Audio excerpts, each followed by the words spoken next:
backlash against the U.S. president's show of force in Los Angeles this Tuesday night.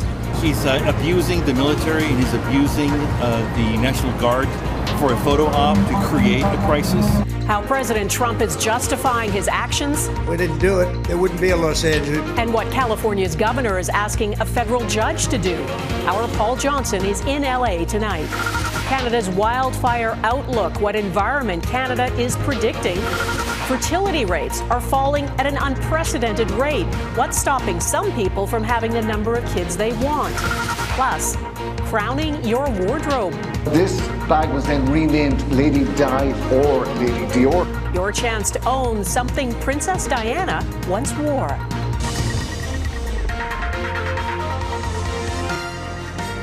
Global National with Donna Friesen. Good evening and thanks for joining us. The showdown between California's governor and the American president is escalating. Gavin Newsom has asked a federal judge to block National Guards and U.S. Marines from enforcing laws on the streets of Los Angeles, calling it a deranged fantasy of a dictatorial president. A decision on that is expected Thursday.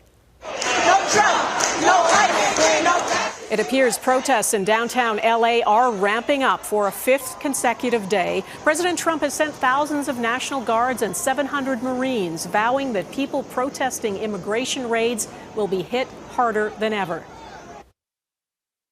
I feel like we've all been in Los Angeles a part of a grand experiment to see what happens when the federal government decides they want to roll up on a state or roll up on a city and take over. Global's Paul Johnson is in Los Angeles for us tonight. Paul. Donna, this is the scene outside the Edward Roybal Federal Center in downtown LA. This is the main federal building in the city. Things were peaceful here for most of the morning and into the afternoon. Starting mid-afternoon, though, some of the demonstrators showed up. Something happened that provoked some of the police officers and the National Guardsmen. There was some scuffling. There was the use of some flashbang grenades. We saw a couple of people get arrested. You can see at this point they have their line of contact stabilized, but that's the situation for now. A hammer left hanging in its cell phone store in downtown LA. Witnesses say it was a looter's tool overnight as a number of businesses were smashed into and looted after dark. It's been such high turnover in the city from COVID. Downtown Angelenos, many of whom sympathize with the demonstrators, worry the accompanying criminality will be another setback for their city. Now, here we are again. Businesses are still closed, companies are sending out emails to say, come into work at your own risk. Heavily armed National Guard soldiers outside LA's federal building Tuesday. Is their presence here a help or a hindrance?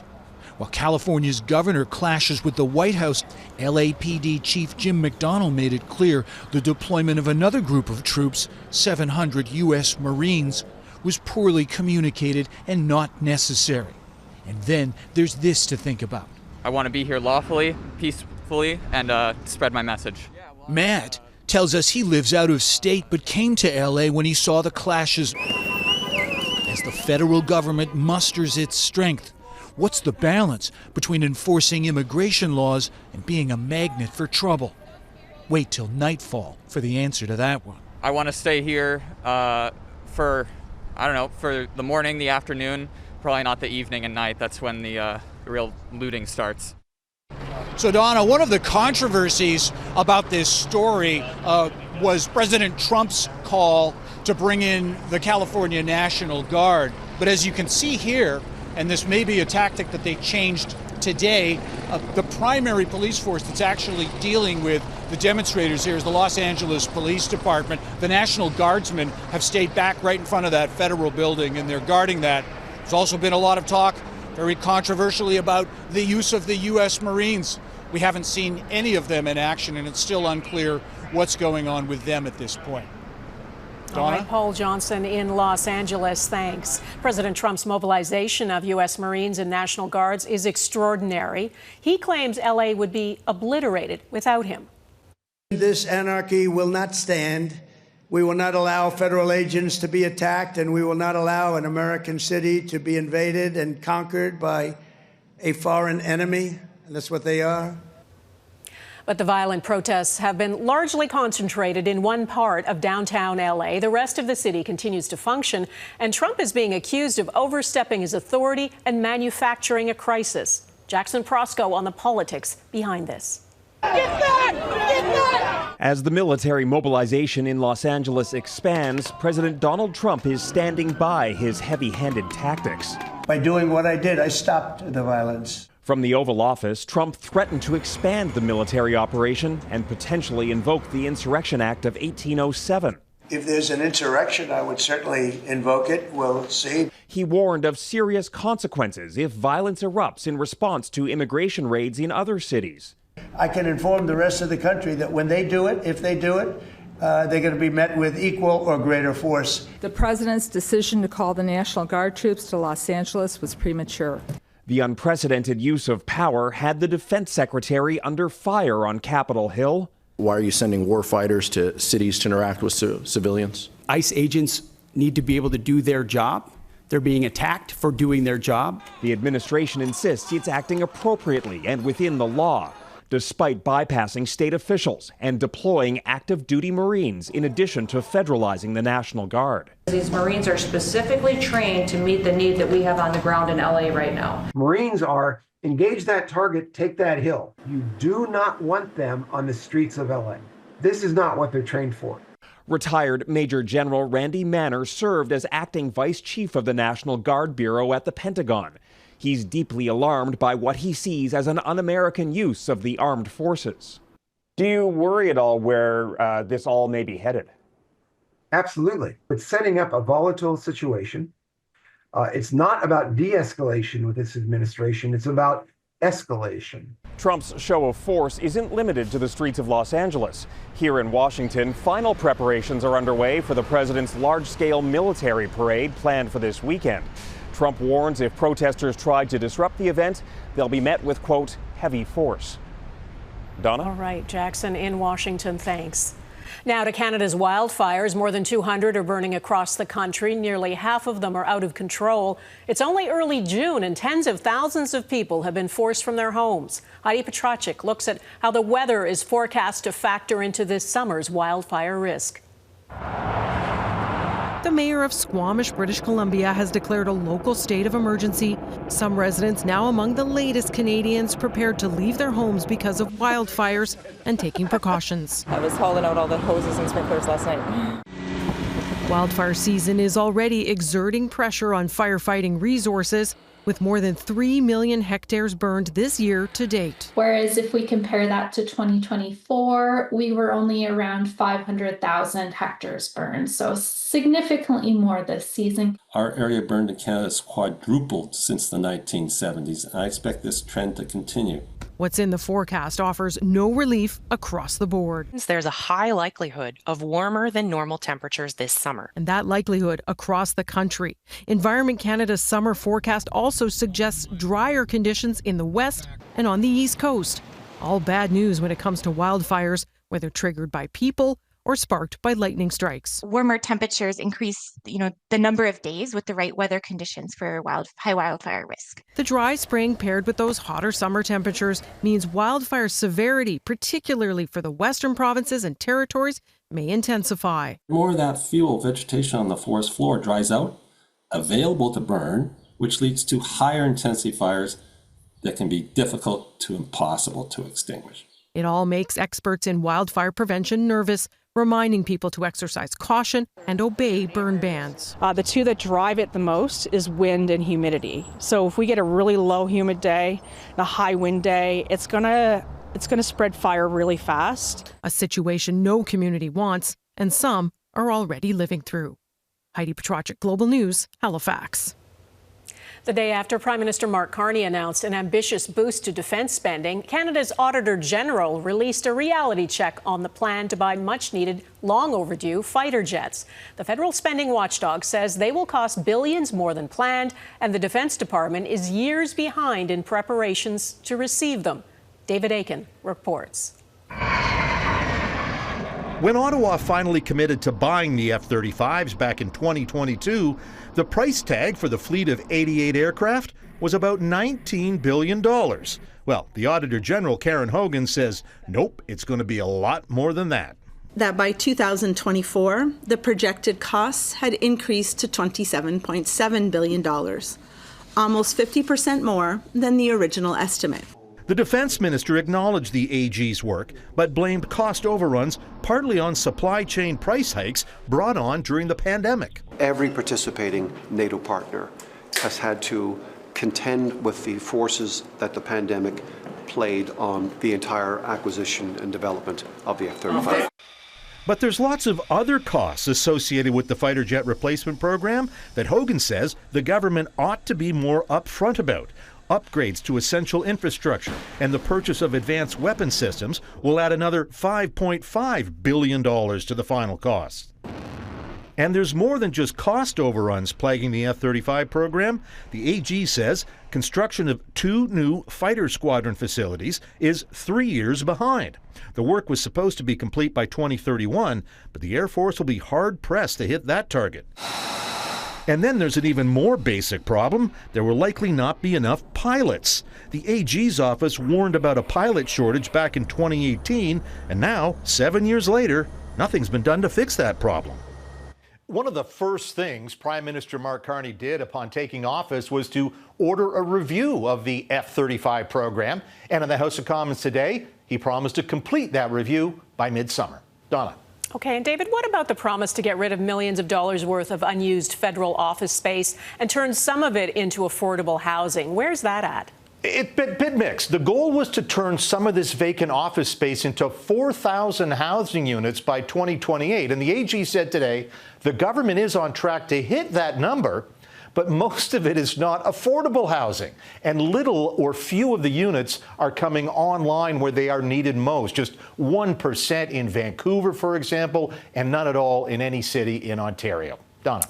Lots of work on that one. And the other thing that the Auditor General had under her microscope was the ArriveCan app, which cost taxpayers an eye-watering $60 million. What did she find? Yeah.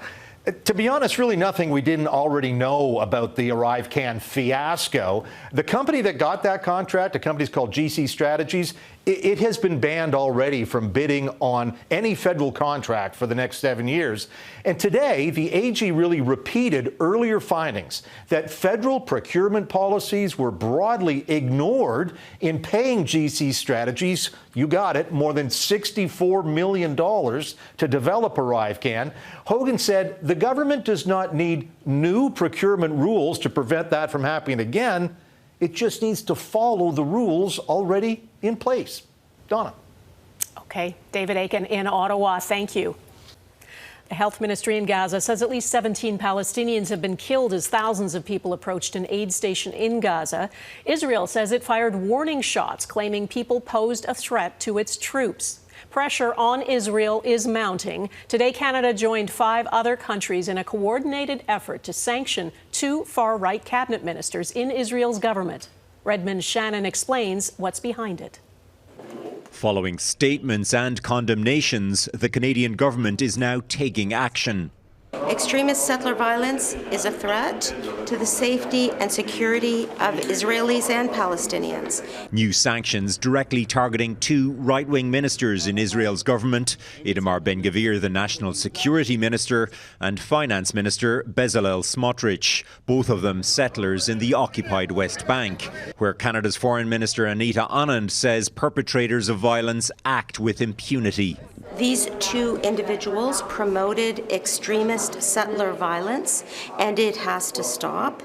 The move, alongside Australia, New Zealand, Norway and the UK, comes 2 weeks after Israel approved a major expansion of Jewish settlements, widely considered to be illegal. We are acting with allies. When we say something, we mean it. And that is why we're acting today. Ben-Gvir has called the Gaza war an opportunity to encourage the migration of the residents of Gaza. Smotrich said of the occupied West Bank, the next step, sovereignty. The men who help prop up Benjamin Netanyahu's conservative coalition both ridiculed the sanctions.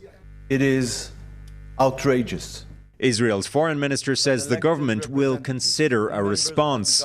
Its main ally, Washington, has condemned the actions of the five nations. It's a sign of frustration amongst these countries about these extremist voices in the current Israeli government who have been advocating for measures that actually would destroy the possibility of a two-state solution.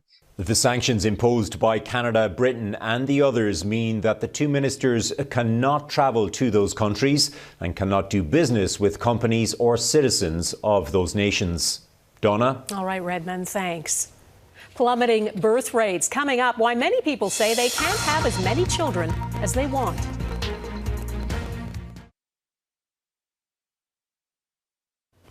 There's a new snapshot of fertility rates around the world. Birth rates are plummeting in almost all countries, and a UN report is shedding new light on what's driving the trend and debunking the myth that young people are turning away from parenthood by choice. And Gaviola explains. Job insecurity, expensive housing, lack of a suitable partner. New research titled The Real Fertility Crisis, the latest report from the UN highlights economic barriers preventing people from having the number of children they want. Nearly 40% report financial limitations have or would affect their ability to have their desired family size. 1 in 5 say they won't be able to have the number of children they want. 1 in 5 also say fears about the future, such as climate change, environmental degradation, wars and pandemics would lead them or has led them to having fewer children than desired. 14 countries were examined, including the US, Mexico, Germany, India, and Brazil. Canada wasn't included in the report. But we know parenthood is expensive. According to Statistics Canada, raising a child from birth to age 17 costs about $293,000 in this country. That's a little more than $17,000 a year. I'm looking for a job that either offers fertility benefits. Florida mother Nikki Larcher switched jobs to work for a company that covered the high cost of IVF treatments after struggling for years with infertility. She shared her journey on social media, and she's a proponent of workplaces that support parenthood. We're going through all the fertility treatments, and there's a financial burden there. And then you have your baby, and there's a financial burden. Fertility benefits in Canada are primarily offered through employer plans and some provincial tax credits or limited coverage. There's also a federal tax credit for eligible fertility-related expenses. The report warns against simplistic and coercive responses to falling birth rates. Things like baby bonuses or fertility targets, which aren't effective and risk violating human rights. Recommendations include making parenthood more affordable by investing in housing, living wages, and improving access to reproductive health services. Donna? And Gaviola, thank you. Ahead, summer shines at the National Swim Trials, how the Canadian is rewriting the record books.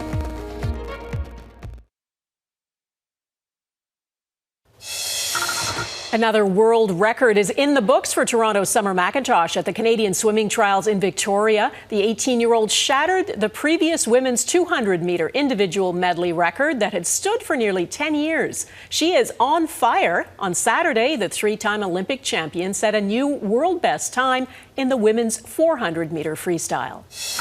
Another Toronto athlete is turning heads. Denzel Clark made his MLB debut for the Athletics a couple of weeks ago. Yesterday, he did something remarkable. He got his waist over the wall and made a backhand grab with his left arm stretched out. It is already being called the catch of the year. Next, Princess Diana's style on sale, the significance of the items up for auction.